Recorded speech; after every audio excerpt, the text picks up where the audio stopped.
चाचा चौधरी और साबू का केक। एक दिन चाचा चौधरी के घर पर जन्मदिन मुबारक हो साबू। धन्यवाद। मैंने सिटी कन्फेक्शनरी को केक बनाने का ऑर्डर दिया था, जाकर उसे ले आओ। साबू वहां से चल देता है। ठीक है चाचा जी, जाता हूँ। मुझे केक बहुत अच्छा लगता है, मैं उसे खाऊंगी। कई दिनों से मीठी वस्तु नहीं खाई, आज वह मिलेगी। City confectionery. श्रीमान, क्या हमारा केक तैयार है? बिल्कुल। मैं इसे ले जाता हूँ। कितने पैसे? साबू, तुम हमेशा दूसरों के काम आते हो। यह केक मेरी तरफ से तुम्हें जन्मदिन का उपहार है। धन्यवाद। साबू वहां से चल देता है। हेलो, ताजे केक की भीनी भीनी खुशबू आ रही है। टल्ले, आज हम दोनों वही खाएंगे। मैं बहुत भूखा हूँ, मगर क्या हम उससे छीन पाएंगे? क्यों नहीं टल्ली? जब वह लंबू फिसलेगा तो केक उसके हाथ से गिरेगा, हम उसे उठा लेंगे और खा जाएंगे। लेकिन वह फिसलेगा कैसे? इस मोबिल ऑयल से। वह मोबिल ऑयल का कैन उठाकर सड़क पर उल्टा देता है। मैं तेल को सड़क पर फैला देता हूँ। सड़क पर बिखरा मोबिल ऑयल और सामने से आता साबू। साबू मोबिल ऑयल पर फिसल जाता है। ओहो, मेरा पैर फिसला। मुझे केक को गिरने नहीं देना। वह तेजी से हमारी तरफ आ रहा है, भागो। तेजी से आते साबू की किक जोर से उस बदमाश को पड़ती है। आओ! और वह बदमाश हवा में उछलकर बचाओ जमीन पर गिर जाता है। चाचा चौधरी, साबू तुम जल्दी आ गए। चाचा जी, फिसलन के कारण मैं कई मीटर आगे आ गया।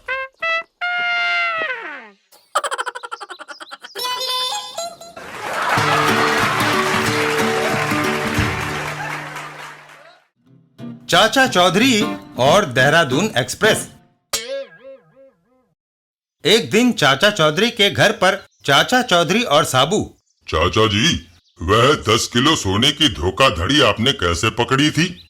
साबू, ठग बी के वह सोना लेकर चंपत होना चाहता था। राजकीय लॉटरी का पहला इनाम था 10 किलो सोना और जीतने वाले टिकट का नंबर था AZ59724448। बीके नाम के चालाक व्यक्ति ने इस नंबर का टिकट दफ्तर में पेश किया और पहले इनाम का दावेदार बन बैठा। तभी एक गरीब मजदूर ने दफ्तर में कदम रखा और उसी नंबर का टिकट सामने ला रखा। अब इनाम के 2 दावेदार थे। बिल्कुल। अधिकारी परेशान थे। 2 टिकटों में से एक नकली था, मगर कौन सा? मैंने दोनों टिकटों को इलेक्ट्रॉनिक स्क्रीन पर कई गुना बड़ा किया, तब रहस्य खुला। ठग बीके के टिकट का नंबर था AZ59724443। उसने चालाकी से 3 को 8 बना लिया था। और डाकू छांगा को कैसे मारा? वह खूंखार आदमी था। उसने एक पुल बनाने वाले एक इंजीनियर का अपहरण कर लिया और उसकी रिहाई के लिए 10 लाख रुपए मांगे। मैंने उसे निर्धारित जगह पर नोटों का बैग दिया और इंजीनियर को रिहा करा लिया। पर ज्यों ही छांगा कुछ कदम चला, बैग में से धमाका हुआ और डाकू मारा गया। बैग में नकली नोटों के नीचे टाइम बम रखा था। चाची, तुम दोनों को हमेशा खून खराबे की बातें सूझती है, कोई अच्छी जैसे ब्याह शादी की बात नहीं सूझती।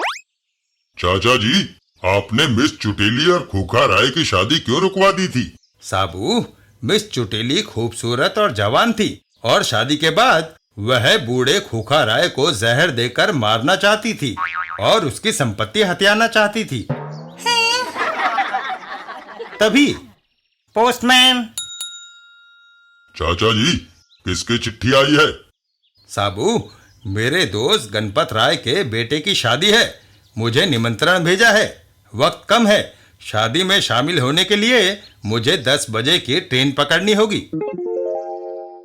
शालू और बालू। शालू, क्यों ना चाचा चौधरी से पैसा ऐठा जाए? मैं शर्त लगाता हूँ तुम उसे स्टेशन वक्त पर ना पहुंचने देना। ठीक है बालू।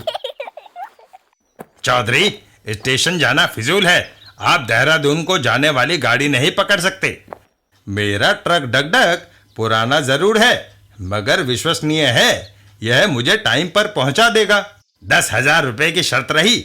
अगर आपकी गाड़ी छूट गई तो आप हारे, नहीं तो मैं हारा। अरे मतलब पंगा। ठीक है चाचा चौधरी, ट्रक में सवार होकर चल देते हैं। चल मेरे डगडग, आज तेरी आबरू का सवाल है। रास्ते में आहा, सामने सड़क पर कौन लेटा है? मैं दिल का मरीज हूँ, मुझे हार्ट अटैक हुआ है। तुम्हें जल्दी इलाज की जरूरत है। फिक्र न करो, कुछ किलोमीटर दूर अस्पताल है, मैं तुम्हें वहां ले चलता हूँ। वहां डॉक्टर तुम्हारा इलाज अच्छे से करेगा। अस्पताल में मैंने पूरी तरह से चेकअप किया। इस व्यक्ति को कोई बीमारी नहीं, इसका दिल घोड़े की तरह दौड़ रहा है। तुमने ऐसा क्यों किया? ताकि तुम रेलगाड़ी ना पकड़ सको और शर्त हार जाओ। 10 कप के बच चुके हैं। चाचा चौधरी तुरंत स्टेशन की ओर ट्रक भगाते हैं। मुझे रेलवे स्टेशन की तरफ स्पीड बढ़ानी चाहिए। रेलवे स्टेशन पहुंचकर, चौधरी इस वक्त 12 बजे हैं और देहरादून को जाने वाली गाड़ी प्लेटफॉर्म पर कहीं नजर नहीं आ रही। निकालो 10,000 रुपए। तभी देहरादून एक्सप्रेस आ रही है। वह आज 2 घंटा लेट है और चाचा चौधरी ट्रेन में सवार हो जाते हैं। बालू, पैसे। हाय,